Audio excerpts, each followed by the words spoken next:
अंजू जब भारत से पाकिस्तान गई, पाकिस्तान से भारत आई, कई दिन गुजर चुके हैं। हर एक गुजरता लम्हा, हर एक घंटा, हर मिनट, हर सेकंड एक नया सस्पेंस है अंजू के लिहाज से। अंजू क्या अरविंद के साथ में रहेगी या अरविंद से तलाक लेने वाली है? अगर अरविंद के साथ में नहीं रहना तो अंजू ने अभी तक तलाक फाइल क्यों नहीं किया? बहुत बड़ा सवाल है ना। सस्पेंस कहीं है। अंजू से अभी तक इन्वेस्टिगेशन क्या हुई? अरविंद से तलाक फाइल नहीं किया, ये अंजू का भी कहना है, ये उनके वकील का भी कहना है। अगर अरविंद के साथ नहीं रहना, नसरुल्ला के साथ भविष्य बिताना है, तो फिर अरविंद को अधर में अंजू ने क्यों रखा है? ये आज की सबसे बड़ी खबर है।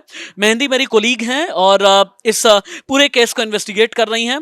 दिल्ली से लेकर के राजस्थान, हरियाणा से लेकर के एमपी के ग्वालियर तक इन्वेस्टिगेशन क्या कहती है, ये मेहंदी शायद हमें बेहतर बताएंगे। मेहंदी, मुझे ये बताओ और समझाओ कि अंजू कंफ्यूज है या कंफ्यूज करने की कोशिश कर रही है कि अरविंद के साथ रहना भी नहीं और तलाक फाइल करना भी नहीं? इसके पीछे की वजह क्या है? सर मुझे लगता है कि अंजू कंफ्यूज कर रही है लोगों को। उनका जो प्लान है वो ऑलरेडी रेडी है, क्योंकि पाकिस्तान जाना, वहाँ से अचानक वापस आ जाना, ये बिना सोचे समझे चीज़ें नहीं की जा सकती हैं। तो वो कन्फ्यूजन क्रिएट कर रही हैं। वो अरविंद को तलाक देने की बात, ना देने की बात, दोनों बातें साथ साथ रख। लेकिन तुम्हें लगता नहीं कि अगर कंफ्यूजन इसी तरह से अंजू क्रिएट करेगी तो खुद अंजू के लिए बहुत मुश्किल हो सकती है आगे? बिल्कुल सर, हो सकती है, क्योंकि जिस तरीके से अरविंद भी अब एक स्टेप आगे बढ़ा रहे हैं बातचीत का, ये बच्चे भी उनसे मिल रहे हैं, तो ऐसे में अगर वो तलाक की बात करती हैं और अरविंद को कंफ्यूज करती हैं, तो वो अरविंद की तरफ से भी बहुत ही मुश्किल हो सकती है।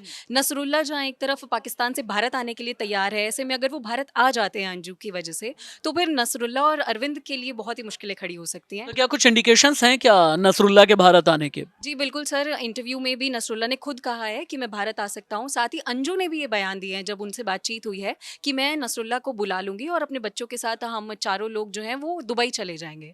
तो इसमें पूरे चांसेस हैं कि नसरुल्ला भारत कभी भी आ सकते हैं। मेरी एक और कोलीग हैं जिनसे अंजू केस इन्वेस्टिगेशन को लेकर के अक्सर मेरी बात होती रहती है।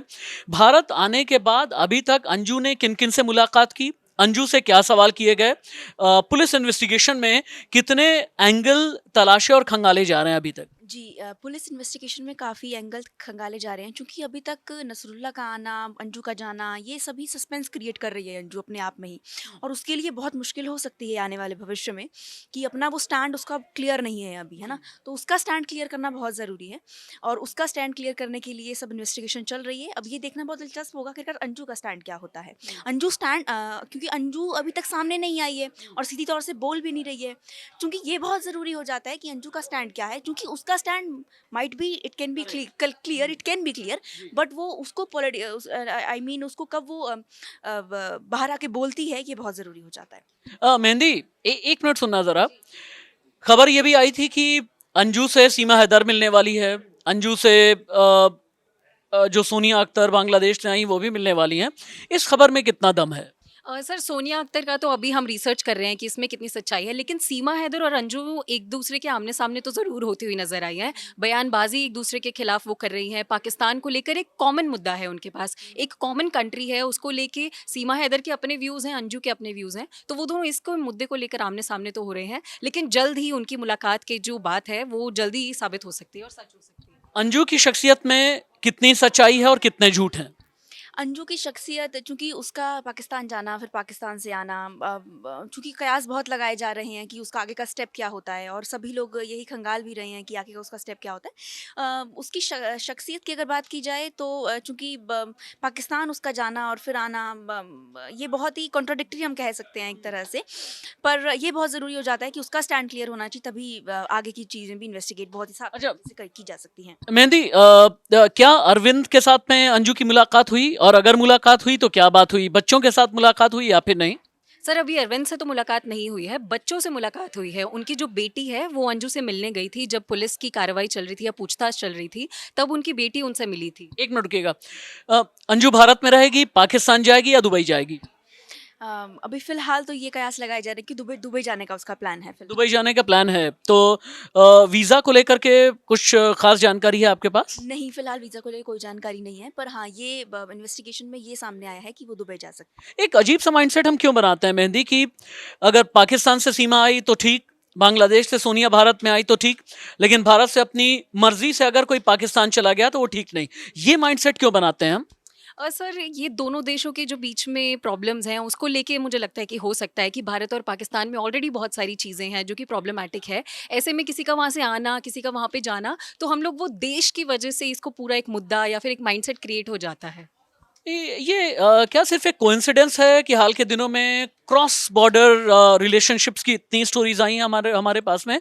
ये कोइंसिडेंस है या इससे पहले भी ऐसा रहा? सीमा हैदर के साथ में एक ऐसी खबरों की बाढ़ आ गई कि ऐसी स्टोरीज रिवील होने लगी हैं। कहीं ऐसा तो नहीं कि पहले भी ऐसा होता था, स्टोरीज रिवील नहीं होती थी, सीमा हैदर के बाद अब इतनी ज्यादा खबरें आने लगी हैं? चूंकि पहले भी ऐसा होता होगा लेकिन वो स्टोरी रिवील नहीं होती थी। अब चूंकि अभी सीमा हैदर वाला केस हुआ, अभी अंजू वाला केस है, तो चूंकि ये बहुत ज़्यादा कैसे कोइंसिडेंस कह सकते हैं और बहुत ही साथ साथ ये केस हुए हैं, इसीलिए ये जो केसेस हैं आगे आ रहे हैं। ठीक है, सर, थैंक मैं एक चीज़ कहना चाहूँगी कि मुझे ऐसा लगता है कि सीमा हैदर जिस तरीके से वायरल हो गई या फिर हर जगह सनसनी बनी, तो एक पब्लिसिटी स्टंट भी लोगों की तरफ से ये किया जा सकता है कि हम पब्लिकली बाहर आ जाएं, सामने आ जाएं, या दूसरे देश की कोई महिला या कोई पुरुष यहाँ पे सामने आ जाए तो हम यहाँ पे वायरल हो सकते हैं, फेमस हो सकते हैं। तो एक ये एजेंडा भी हो सकता है इस समय लोगों का, क्योंकि हाल फिलहाल में एक बिहार में चाइनीज़ लड़की भी अब आ गई है इस लिस्ट में, एक और नाम शामिल हो गया है। वो मैं स्टोरी अभी आज करने वाली हूँ, एक चाइनीज़ लड़की का नाम भी अब हम जोड़ सकते हैं इस लिस्ट में। यानी अभी तक made in Pakistan, made in Bangladesh, अब मेड इन चाइना भी। चाइना, मेड इन चाइना हो चुका है, जैसे अभी इसने कहा भी है कि ये स्टोरी करने वाली है। क्योंकि ये बहुत ज़रूरी हो जाता है ना कि अब देखिए अंजू आई, उसके बाद इतने सारे यूट्यूब पे शॉर्ट्स बने और उसके बाद इतनी वायरल वो हुई और लोगों के बहुत ज़्यादा कह सकते हैं दुकानें चल गई उसके चक्कर में। तो और उसके बाद फिर वो खबरें ऐसी सामने आई, तो ये मेहंदी, चाइना का सामान हमारे हिंदुस्तान में कहते हैं कि अगर चल जाए तो ठीक, जिंदगी भर चलेगा, और अगर नहीं चला तो शाम तक भी खराब हो सकता है। चाइनीज रिलेशनशिप को लेकर के क्या कहती हैं आप? सर रिलेशनशिप अगर भारत के साथ बना है उनका जो भी है, तो मुझे लगता है कि वो रिलेशनशिप की जो खबरें मैंने अब तक जितनी नोट की हैं, जो वो लड़की जो चाइना से आई है उन्होंने अपना नाम भी अब हिंदुस्तानी रख लिया है। वो सीमा हैदर की तरह पहले ही भारत के रंग ढंग में ढल चुकी हैं। जो उनका चाइनीज़ नेम था वो उसको अब बदल के पूरी हिंदुस्तानी बन चुकी हैं और हिंदी में ही बात करती हुई भी नजर आ रही हैं सोशल। मुझे मुझे मुझे पता लगा कि थोड़ी देर में बताना कि वो क्या हक्का नूडल्स खा रही है या मोमोज खा रही है, या उसने दाल चावल भी खाना शुरू किया या फिर नहीं, और दाल चावल अगर ज़्यादा तड़के वाली दाल है तो उसे डाइजेस्ट हो रही है या फिर नहीं, ये पता लगा कि ज़रा मुझे बताना ज़रूर। एक नई खबर मुझे मिल गई है चाइनीज़ लव स्टोरी वाली, हालांकि पाकिस्तान से खबर आई, एक बांग्लादेश से खबर आई, और अब चाइना की भी मेहंदी मेरी कोलीग बता रही हैं। खैर, क्रॉस बॉर्डर लव स्टोरीज में जितने भी इन्वेस्टिगेशन हैं, जितने भी एंगल्स हैं, आगे हम तलाशते रहेंगे, आप तक पहुंचाते रहेंगे। नमस्ते।